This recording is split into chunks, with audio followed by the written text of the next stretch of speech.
Greetings, my dear viewer. You're on the channel The Price of Cheating. The channel is for those who appreciate traditional family values and condemn adultery. So be sure to subscribe to the channel. Let's get started. As Melody stepped into the house, her voice was tinged with surprise and a touch of annoyance. "Barney? What are you doing here?"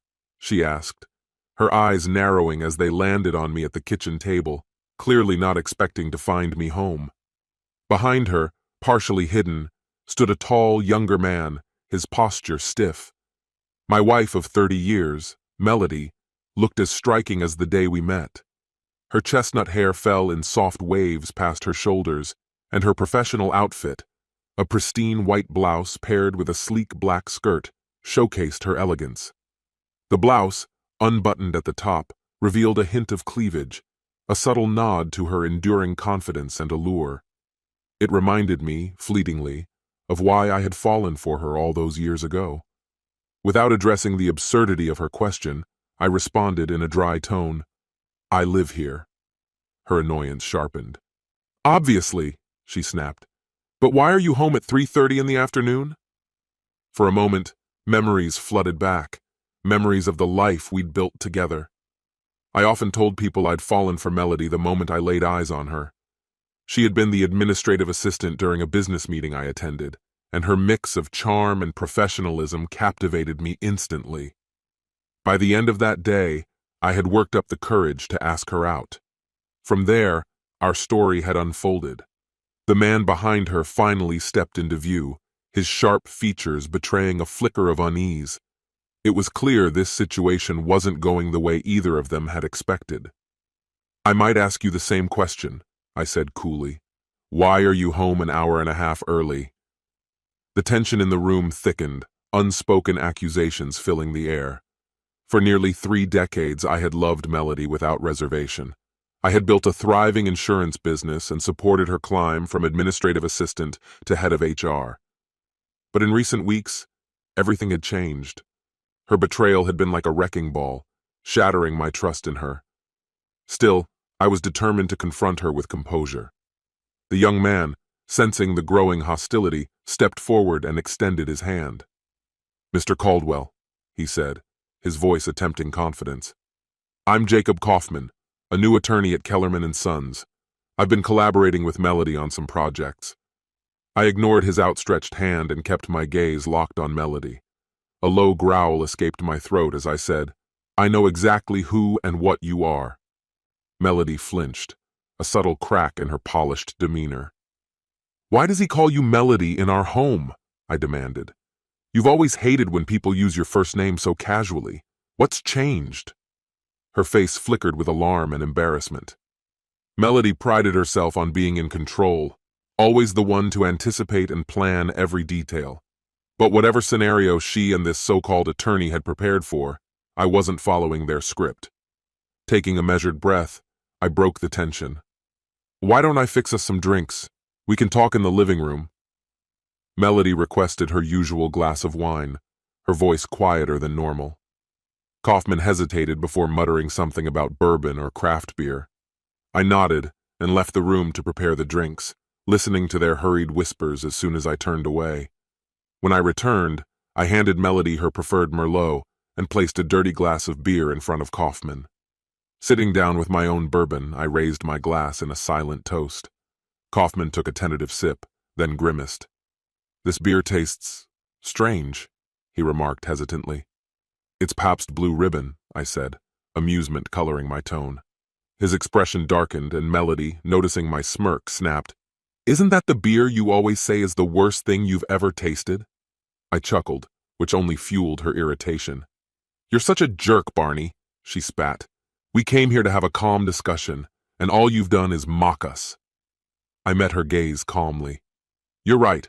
Let's talk. I'm sure I'll learn some valuable lessons about being a loving, respectful husband." My sarcasm cut deep, and Melody seemed to shrink under its weight. Kaufman, emboldened by her silence, tried to interject.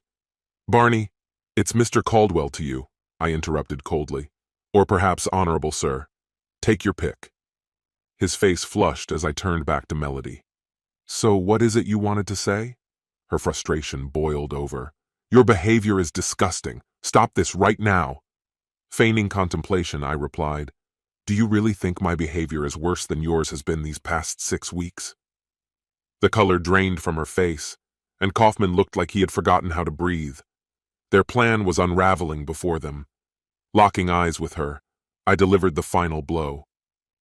What disgusts me more? The fact that you've let this man touch you, or the way you've treated me like a fool? A heavy silence fell over the room. Melody's composure shattered as the truth hung between us, undeniable and inescapable. In that moment, I knew their carefully crafted expectations had been utterly destroyed. Her eyes narrowed, and her voice dropped to a whisper as she asked, How could you possibly know? I have more allies in your workplace than you realize, I said evenly. 2 weeks ago, an anonymous letter arrived from one of your colleagues. It outlined your affair in detail and included 3 attachments, photos of you and him at a picnic in Middlewoods Park. The images showed you holding hands and kissing. Her face fell as she murmured, I'm sorry you found out this way. She paused, seemingly grasping for words, but I cut her off. Do you want a divorce? I asked bluntly. No, she replied, leaning forward on the edge of the couch, her elbows propped on her knees. Her tone grew desperate. I love you. I don't want a divorce. What Jacob and I have is just a fleeting distraction. She spoke quickly, almost frantically. He's new here, struggling to make friends in Connecticut. Once he settles in and meets someone else, this will end. I swear it's not serious. Her explanation left me cold. That's not enough for me, I said, my voice firm. When I married you, I believed we were committing to a monogamous, loving partnership. Now I see I was wrong. Divorce feels like the only option that aligns with my values. She began to plead. Barney, no. Please don't do this. I don't want a divorce. And deep down, I don't think you do either. This was a one-time mistake, a momentary lapse. It's over now. And it won't happen again. Her voice wavered, and then she continued. I was drawn to Jacob. I needed something exciting in my life, but I promise, it's done. I'll never stray again. I sipped my bourbon, allowing a heavy silence to settle before responding. Your promises mean nothing to me now. You've lied, and everyone knows it. You've shown yourself to be not only unfaithful, but shamelessly so. Her cheeks flushed with anger, but I pressed on. Why should I believe this is the first time? For all I know, you've been doing this for years. Her voice shook as she tried to reason with me. Barney, think about what we've built together. Kelly is married now. We're at a point where we can finally slow down and enjoy retirement. This thing with Jacob, it's nothing. It'll be forgotten soon enough. I rose from my seat and headed to the study, leaving my glass behind. When I returned, I found the two of them huddled on the couch, whispering as if conspiring. Jacob looked up hesitantly and asked, May I say something? Go ahead, I replied, my tone dripping with disdain. He took a deep breath before starting. Melody is right. This is nothing more than a brief affair. I deeply regret involving a married woman, and it's not something I've ever done before. But we connected. She's an extraordinary person. He added, I understand why you're considering divorce, but think about it carefully. You've spent decades together. Is it really worth ending everything over this? Jacob then pivoted, his tone turning calculating. Melody also mentioned the prenuptial agreement her father made you sign. She was worried it could strip her of assets in a divorce, but as a lawyer I can assure you that a document like that, after nearly 30 years, won't hold up in court. Laws change, and language becomes outdated. Any competent attorney could render it useless. I couldn't help but laugh bitterly at his audacity. Turning to Melody, I asked, Why would you trust legal advice from a corporate lawyer who barely scraped through one of the worst law schools in the country? Jacob began to protest. How do you... But I cut him off. One of my guiding principles is to always know my enemy. I shifted my gaze back to Melody. What's your plan now? I asked icily. She hesitated before speaking. Jacob and I are going to spend the weekend together. I'll stay at his apartment tonight, and tomorrow we'll go to New York. I'll be back by Sunday evening. Her boldness was staggering. The weight of her betrayal hit me like a blow. So, not only have you shared your body with him, but now you're sharing our New York tradition? Those weekends were sacred, filled with concerts, Broadway shows, and memories we built together. You've destroyed all of it. She tried to respond, but her words didn't reach me. My mind was screaming for closure, an end to this torment. Turning to Jacob, I asked coldly, "Does your wife mind that you're sleeping with mine?" "Barney, stop," Melody interjected. "Jacob is a widower. His wife died of cancer years ago." Even Jacob flinched at her words, guilt etched across his face. I smirked. "Unlike you," I said to her. Then, turning to him, I asked, "Is that true? Are you a widower?" Jacob hesitated before stammering, "Yes." I pulled out a folder from my bag and began reading aloud. Dr. Cynthia Kaufman, emergency surgeon at St. John's Ascension Hospital, Detroit. Husband, Jacob. Daughters, Katie, 11, and Lacey, 9. She'll be relocating to Hartford soon to join her husband after their school year ends. Melody's face turned pale. "You lied to me," she whispered. I couldn't contain my laughter. A liar deceived by another liar. What poetic justice! Jacob reached for Melody's hand, but I no longer cared. "Melody, I'm sorry," Jacob said, rising to his feet. "Let's go to my place and talk this through. We'll spend the weekend in New York and figure out what's next. Afterward, you can go back to being a wife, and I'll prepare for my family to join me." Melody hesitated before standing and taking his hand. She looked at me one last time. "After this weekend, I swear it'll be over." I planned to return home on Sunday, prepared to resume the role of the devoted wife I had always been. When I looked into Melody's eyes, it felt like an eternity passed. Her gaze held steady, searching, as if trying to uncover truths I wasn't ready to voice. I wondered if she could sense how the cracks in my heart were splintering further, threatening to break me completely. For a while I stayed silent, letting them indulge in their fantasy, weaving a narrative where their relationship wouldn't unravel my life. But the time for silence had passed. Now it was my turn. "Please sit down," I said, my tone measured but firm. "I need about 30 minutes to explain the changes ahead." They hesitated, exchanging uncertain glances before turning back to me. Reading their reluctance, I added sharply, "It's the least you can do." Reluctantly, they obeyed. I reached for the TV remote, pressing a few buttons. "I've set up a couple of Zoom calls," I said, my voice calm as the screen flickered to life. Months of pandemic-era virtual meetings had made me an expert at this. When the video connected, I addressed the individuals on the call. "Peter, Lou, can you hear me?" Peter responded quickly. "We're here, Barney." Turning to Melody, I continued. "You already know Peter, our family attorney. Allow me to introduce his colleague, Lou Baird, who is now handling my divorce." Her face froze in shock, the weight of my words sinking in. I gestured toward the screen. "Gentlemen, the floor is yours." Lou's voice rang out with precision. "Mrs. Caldwell, I am representing your husband in these proceedings. Divorce papers were officially filed this morning. I strongly recommend you consult an attorney to review them. You have until Monday to respond. Should we not hear from your legal counsel, the papers will be served directly." He didn't falter as he continued. "The filing cites infidelity as the grounds for divorce, supported by a private investigator's findings. The report contains comprehensive evidence, audio recordings, video surveillance, and telecommunications, documenting your affair with Mr. Kaufman."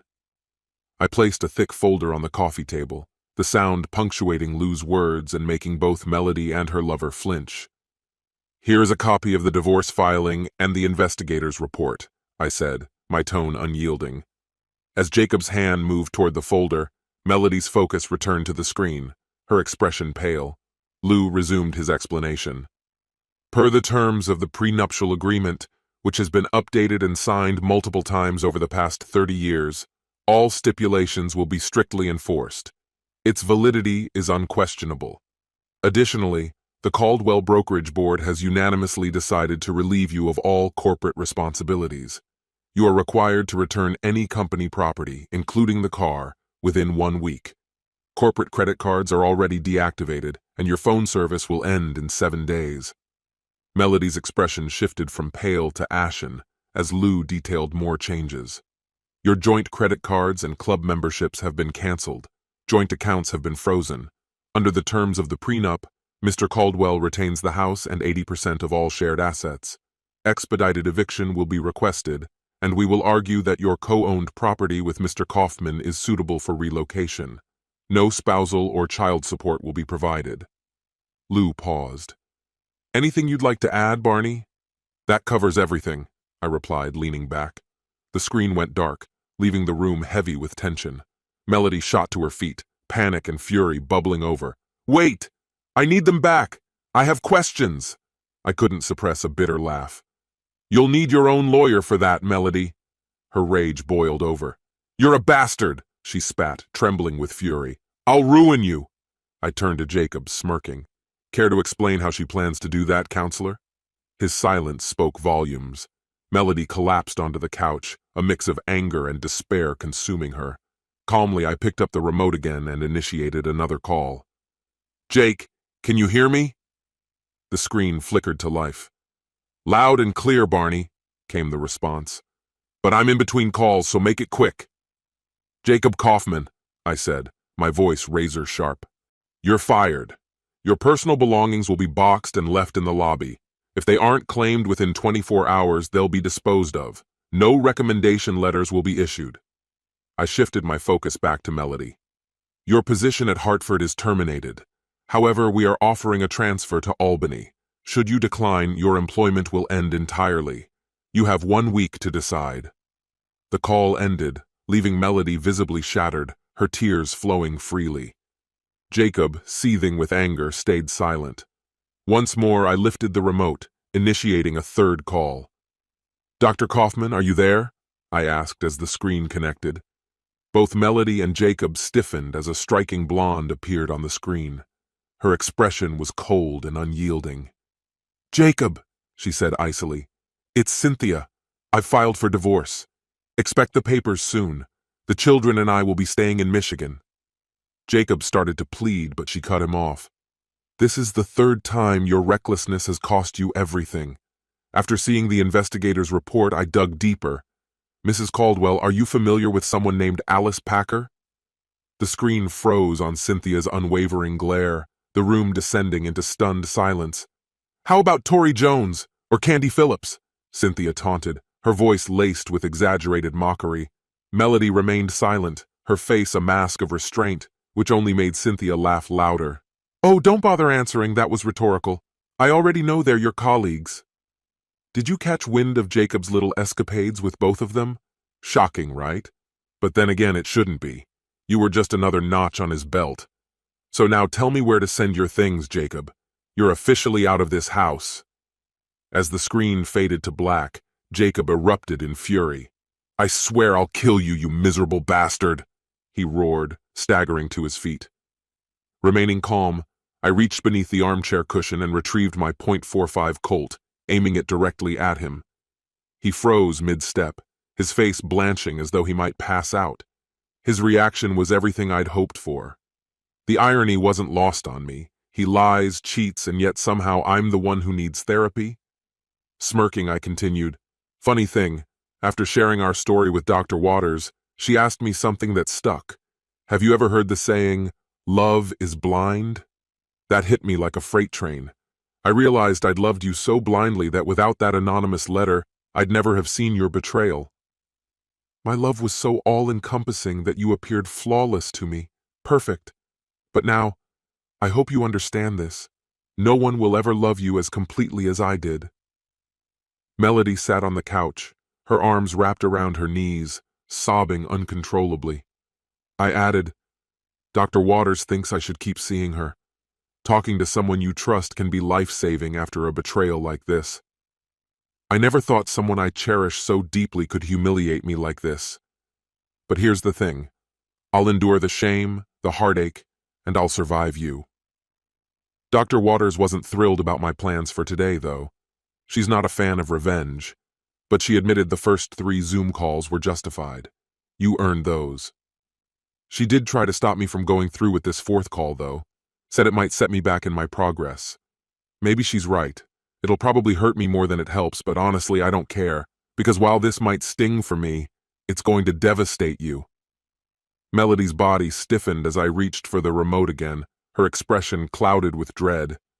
I aimed it at the television and pressed play. All eyes turned to the screen, and the moment a familiar face appeared, Melody let out a strangled groan. "No, please, no," she whimpered. "I love you, Dad." Kelly's voice rang out. "I love you too, sweetheart," I replied, not looking away from Melody. "Why?" Melody screamed, her voice cracking with anguish. "Why would you do this to me?" Kelly's tone hardened. "Mom, I heard everything. I heard what you and your idiotic boyfriend discussed over the past hour. I know exactly what you've done, and what you're planning." "You make me sick, Mom," Kelly continued. "Sweetheart, please," Melody pleaded, her voice trembling. "You don't understand. It's not that simple." "Not that simple," Kelly shot back. "I'm 26, married, and living a stable, happy life. This isn't complicated. It's disgusting, selfish, a complete disgrace." Melody's breathing grew uneven. "Kelly, please listen. I've been so lonely since you left. I've missed you so much. It's like I've been wandering in a fog." "So now it's my fault?" Kelly's voice dripped with disbelief. "You're really blaming me for your lies, your betrayal, for the pain you caused Dad. You're unbelievable." Melody dissolved into louder sobs.